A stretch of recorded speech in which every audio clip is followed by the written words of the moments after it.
ಅರ್ನಬ್ ಗೋಸ್ವಾಮಿ ಅವರ ವಿರುದ್ಧ ಸುಳ್ಳು ಕೇಸ್ ಹಾಕಿದ್ದ ಕಾಂಗ್ರೆಸ್ ಸರ್ಕಾರಕ್ಕೆ ಇದೀಗ ಹೈಕೋರ್ಟ್ ಛೀಮಾರಿ ಹಾಕಿದೆ. ಅಷ್ಟೇ ಅಲ್ಲ, ಷಡ್ಯಂತರವನ್ನ ಎಳೆ ಎಳೆಯಾಗಿ point to point ಬಿಚ್ಚಿಟ್ಟಿದೆ.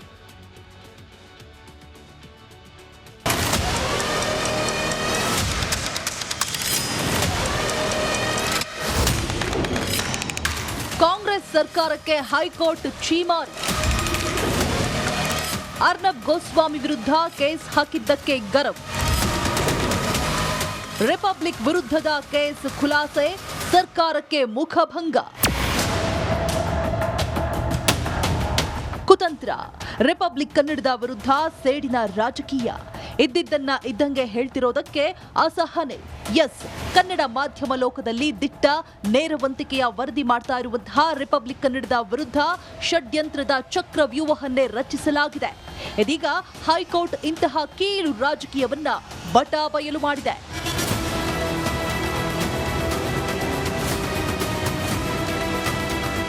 CM ಸಿದ್ದರಾಮಯ್ಯರ convoy ಬಗ್ಗೆ ಬಿತ್ತರಿಸಿದ್ದ ವರದಿಯನ್ನ ಆಧರಿಸಿ Republic network editor in charge Arnab ಗೋಸ್ವಾಮಿಯನ್ನ ಟಾರ್ಗೆಟ್ ಮಾಡಲಾಗಿತ್ತು.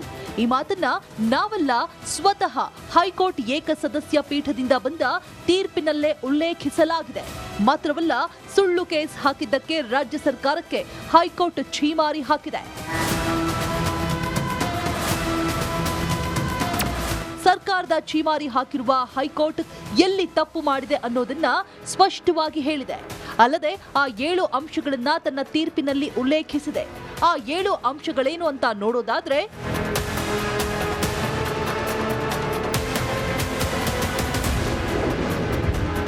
ರಾಜ್ಯ ಸರ್ಕಾರಕ್ಕೆ ಛೀಮಾರಿ. ಅರ್ನಬ್ ಗೋಸ್ವಾಮಿ ಎಂಬ ಒಂದೇ ಕಾರಣಕ್ಕೆ ಅರ್ನಬ್ ವಿರುದ್ಧ ಕೇಸ್ ದಾಖಲಿಸಲಾಗಿದೆ. ಅರ್ನಬ್ ಅವರು ಆ ಸುದ್ದಿಯನ್ನ ಓದಿಲ್ಲ, ಆ ಸುದ್ದಿಯಲ್ಲಿ ಭಾಗಿಯಾಗಿಲ್ಲ. ಹಳೆಯ ಸೇಡು ತೀರಿಸಿಕೊಳ್ಳುವುದಕ್ಕೆ ಸುಳ್ಳು ಕೇಸ್ ಹಾಕಲಾಗಿದ್ದು, ದೂರಿನ ಉದ್ದಕ್ಕೂ ಅಜಾಗರೂಕತೆ ಎದ್ದು ಕಾಣ್ತಾ ಇದೆ. ಅರ್ನಬ್ ಅವರು ಪ್ರಜಾಪ್ರಭುತ್ವದ 4ನೇ ಅಂಗದ ಪ್ರಖ್ಯಾತ ವ್ಯಕ್ತಿ ಎಂಬ ಕಾರಣಕ್ಕೆ ಕೇಸ್ ಹಾಕಲಾಗಿದೆ. ಪಂಗಡಗಳ ನಡುವೆ ದ್ವೇಷ ಬಿತ್ತುವ ಹೇಳಿಕೆಯನ್ನ ಅರ್ನಬ್ ಅವರು ನೀಡಿಲ್ಲ. ಅರ್ನಬ್ ಗೋಸ್ವಾಮಿ ಅವರು ಯಾವುದೇ ತಪ್ಪನ್ನ ಮಾಡಿಲ್ಲ. ಅರ್ನಬ್ ಅವರು ಮಾಡಿದ ತಪ್ಪೇನು ಅನ್ನೋದಕ್ಕೆ ಸರ್ಕಾರದ ವಕೀಲರ ಬಳಿ ಉತ್ತರವೇ ಇಲ್ಲ ಅಂತ ಕೋರ್ಟ್ ತೀರ್ಪಿನಲ್ಲಿ ಉಲ್ಲೇಖವಾಗಿದೆ. Republic media network editor in chief Arnab Goswami ವಿರುದ್ಧ ದಾಖಲಾಗಿದ್ದ ಕೇಸನ್ನ ಹೈಕೋರ್ಟ್ ಖುಲಾಸೆ ಮಾಡಿದೆ. ಸುಮ್ಮನೆ ರಿಪಬ್ಲಿಕ್ ಕನ್ನಡದ ಮೇಲೆ ಆರೋಪ ಹೊರಿಸಿದ್ದವರನ್ನ ತರಾಟೆಗೆ ತೆಗೆದುಕೊಂಡಿದೆ. ಇದು ರಿಪಬ್ಲಿಕ್ ಕನ್ನಡಕ್ಕೆ ಸಿಕ್ಕ ಅತಿ ದೊಡ್ಡ ಗೆಲುವಾಗಿದೆ. ರಿಪಬ್ಲಿಕ್ ಎಂದೆಂದಿಗೂ ಜನರ ಪರವಾಗಿರುತ್ತದೆ. Nagaraj, crime bureau, Republic Kannada. Arnab Goswami ಅವರ ವಿರುದ್ಧ ಸುಳ್ಳು ಕೇಸ್ ಹಾಕಿದ್ದ ಕಾಂಗ್ರೆಸ್ ಸರ್ಕಾರಕ್ಕೆ ಇದೀಗ ಹೈಕೋರ್ಟ್ ಛೀಮಾರಿ ಹಾಕಿದೆ. ಅಷ್ಟೇ ಅಲ್ಲ, ಷಡ್ಯಂತರವನ್ನ ಎಳೆ ಎಳೆಯಾಗಿ point to point ಬಿಚ್ಚಿಟ್ಟಿದೆ.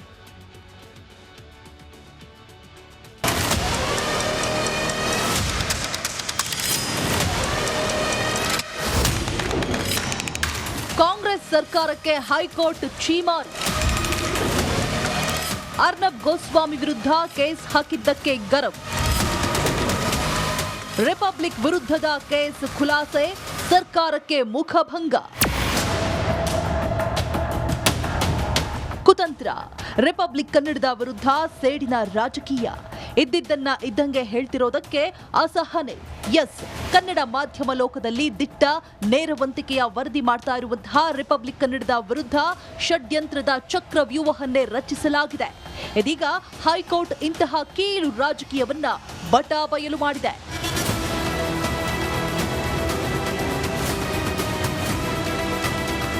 CM ಸಿದ್ದರಾಮಯ್ಯರ convoy ಬಗ್ಗೆ ಬಿತ್ತರಿಸಿದ್ದ ವರದಿಯನ್ನ ಆಧರಿಸಿ Republic network editor in charge Arnab ಗೋಸ್ವಾಮಿಯನ್ನ ಟಾರ್ಗೆಟ್ ಮಾಡಲಾಗಿತ್ತು. ಈ ಮಾತನ್ನ ನಾವಲ್ಲ, ಸ್ವತಃ ಹೈಕೋರ್ಟ್ ಏಕಸದಸ್ಯ ಪೀಠದಿಂದ ಬಂದ ತೀರ್ಪಿನಲ್ಲೇ ಉಲ್ಲೇಖಿಸಲಾಗಿದೆ. ಮಾತ್ರವಲ್ಲ, ಸುಳ್ಳು ಕೇಸ್ ಹಾಕಿದ್ದಕ್ಕೆ ರಾಜ್ಯ ಸರ್ಕಾರಕ್ಕೆ ಹೈಕೋರ್ಟ್ ಛೀಮಾರಿ ಹಾಕಿದೆ.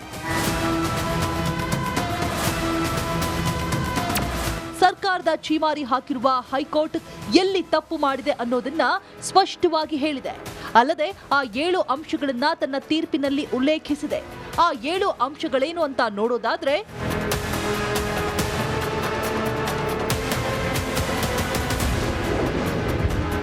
ರಾಜ್ಯ ಸರ್ಕಾರಕ್ಕೆ ಛೀಮಾರಿ.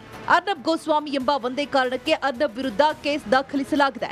ಅರ್ನಬ್ ಅವರು ಆ ಸುದ್ದಿಯನ್ನ ಓದಿಲ್ಲ, ಆ ಸುದ್ದಿಯಲ್ಲಿ ಭಾಗಿಯಾಗಿಲ್ಲ. ಹಳೆಯ ಸೇಡು ತೀರಿಸಿಕೊಳ್ಳುವುದಕ್ಕೆ ಸುಳ್ಳು ಕೇಸ್ ಹಾಕಲಾಗಿದ್ದು, ದೂರಿನ ಉದ್ದಕ್ಕೂ ಅಜಾಗರೂಕತೆ ಎದ್ದು ಕಾಣ್ತಾ ಇದೆ. ಅರ್ನಬ್ ಅವರು ಪ್ರಜಾಪ್ರಭುತ್ವದ 4ನೇ ಅಂಗದ ಪ್ರಖ್ಯಾತ ವ್ಯಕ್ತಿ ಎಂಬ ಕಾರಣಕ್ಕೆ ಕೇಸ್ ಹಾಕಲಾಗಿದೆ. ಪಂಗಡಗಳ ನಡುವೆ ದ್ವೇಷ ಬಿತ್ತುವ ಹೇಳಿಕೆಯನ್ನ ಅರ್ನಬ್ ಅವರು ನೀಡಿಲ್ಲ. ಅರ್ನಬ್ ಗೋಸ್ವಾಮಿ ಅವರು ಯಾವುದೇ ತಪ್ಪನ್ನ ಮಾಡಿಲ್ಲ. ಅರ್ನಬ್ ಅವರು ಮಾಡಿದ ತಪ್ಪೇನು ಅನ್ನೋದಕ್ಕೆ ಸರ್ಕಾರದ ವಕೀಲರ ಬಳಿ ಉತ್ತರವೇ ಇಲ್ಲ ಅಂತ ಕೋರ್ಟ್ ತೀರ್ಪಿನಲ್ಲಿ ಉಲ್ಲೇಖವಾಗಿದೆ. Republic media network editor in chief Arnab Goswami ವಿರುದ್ಧ ದಾಖಲಾಗಿದ್ದ ಕೇಸನ್ನ ಹೈಕೋರ್ಟ್ ಖುಲಾಸೆ ಮಾಡಿದೆ. ಸುಮ್ಮನೆ ರಿಪಬ್ಲಿಕ್ ಕನ್ನಡದ ಮೇಲೆ ಆರೋಪ ಹೊರಿಸಿದ್ದವರನ್ನ ತರಾಟೆಗೆ ತೆಗೆದುಕೊಂಡಿದೆ. ಇದು ರಿಪಬ್ಲಿಕ್ ಕನ್ನಡಕ್ಕೆ ಸಿಕ್ಕ ಅತಿ ದೊಡ್ಡ ಗೆಲುವಾಗಿದೆ. ರಿಪಬ್ಲಿಕ್ ಎಂದೆಂದಿಗೂ ಜನರ ಪರವಾಗಿರುತ್ತದೆ. Nagaraj, crime bureau, Republic Kannada.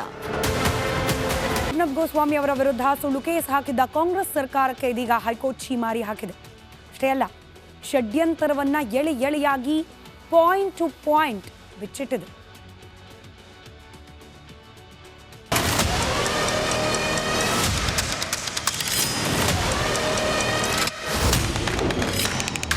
Congress ಸರ್ಕಾರಕ್ಕೆ ಹೈಕೋರ್ಟ್ ಛೀಮಾರಿ. ಅರ್ನಬ್ ಗೋಸ್ವಾಮಿ ವಿರುದ್ಧ ಕೇಸ್ ಹಾಕಿದ್ದಕ್ಕೆ ಗರಂ. ರಿಪಬ್ಲಿಕ್ ವಿರುದ್ಧದ ಕೇಸ್ ಖುಲಾಸೆ, ಸರ್ಕಾರಕ್ಕೆ ಮುಖಭಂಗ. ಕುತಂತ್ರ. ರಿಪಬ್ಲಿಕ್ ಕನ್ನಡದ ವಿರುದ್ಧ ಸೇಡಿನ ರಾಜಕೀಯ. ಇದ್ದಿದ್ದನ್ನ ಇದ್ದಂಗೆ ಹೇಳ್ತಿರೋದಕ್ಕೆ ಅಸಹನೆ. ಎಸ್, ಕನ್ನಡ ಮಾಧ್ಯಮ ಲೋಕದಲ್ಲಿ ದಿಟ್ಟ ನೇರವಂತಿಕೆಯ ವರದಿ ಮಾಡ್ತಾ ಇರುವಂತಹ ರಿಪಬ್ಲಿಕ್ ಕನ್ನಡದ ವಿರುದ್ಧ ಷಡ್ಯಂತ್ರದ ಚಕ್ರವ್ಯೂಹವನ್ನೇ ರಚಿಸಲಾಗಿದೆ. ಇದೀಗ ಹೈಕೋರ್ಟ್ ಇಂತಹ ಕೀಳು ರಾಜಕೀಯವನ್ನ ಬಟಾಬಯಲು ಮಾಡಿದೆ.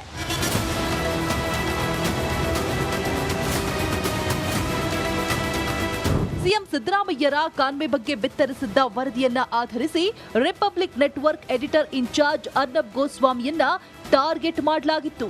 ಈ ಮಾತನ್ನ ನಾವಲ್ಲ, ಸ್ವತಃ ಹೈಕೋರ್ಟ್ ಏಕಸದಸ್ಯ ಪೀಠದಿಂದ ಬಂದ ತೀರ್ಪಿನಲ್ಲೇ ಉಲ್ಲೇಖಿಸಲಾಗಿದೆ. ಮಾತ್ರವಲ್ಲ, ಸುಳ್ಳು ಕೇಸ್ ಹಾಕಿದ್ದಕ್ಕೆ ರಾಜ್ಯ ಸರ್ಕಾರಕ್ಕೆ ಹೈಕೋರ್ಟ್ ಛೀಮಾರಿ ಹಾಕಿದೆ. ಸರ್ಕಾರದ ಛೀಮಾರಿ ಹಾಕಿರುವ ಹೈಕೋರ್ಟ್ ಎಲ್ಲಿ ತಪ್ಪು ಮಾಡಿದೆ ಅನ್ನೋದನ್ನ ಸ್ಪಷ್ಟವಾಗಿ ಹೇಳಿದೆ. ಅಲ್ಲದೆ ಆ 7 ಅಂಶಗಳನ್ನ ತನ್ನ ತೀರ್ಪಿನಲ್ಲಿ ಉಲ್ಲೇಖಿಸಿದೆ. ಆ 7 ಅಂಶಗಳೇನು ಅಂತ ನೋಡೋದಾದ್ರೆ,